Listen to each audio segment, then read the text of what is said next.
It it sounds like you're saying that you're encountering some people that are using like the AI as an oracle, the Oracle of Delphi. You know, you go ask the question and you get your answer. Right. And I spend way too much time on TikTok, which actually it's kind of funny.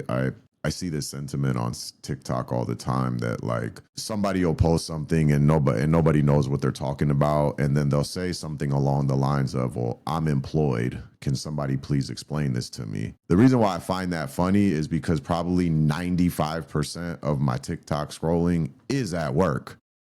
It's because I'm employed and my job is boring that I'm on TikTok all the time. Because when I'm at home, I'm not on it as much. I'm not saying I don't go on TikTok at all at home, but anyways, back to the reason why I brought up TikTok is because people will argue on TikTok all the time, and it's like these TikTokers are going back and forth, and they're like, boom, here's what AI said, so you're wrong, and it's like, Well, the other thing is that, we've mentioned a few books, over our 14 episodes completed and that. Yeah. And a lot of that, even with AI, well, the AI said, well, I can sit there and you and I are having a discussion on the environment, and I can throw the arrogant ape at you, and you can throw some other book at me that says the arrogant ape is wrong, and then I'll throw another book at you. Yeah. And we're just throwing, but that's the building of a worldview. Like, how did you build it?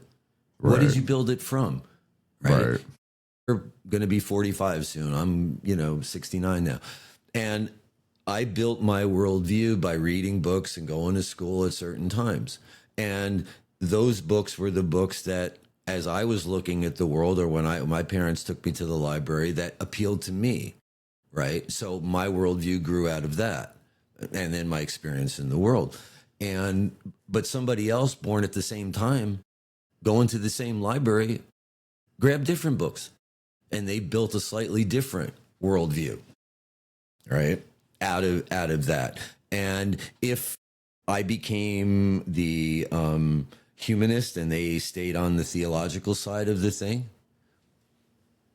I can take all my humanist books and throw them at, and they can throw all their religious text at me, and we'll just sit there and the piles will get bigger and bigger and bigger.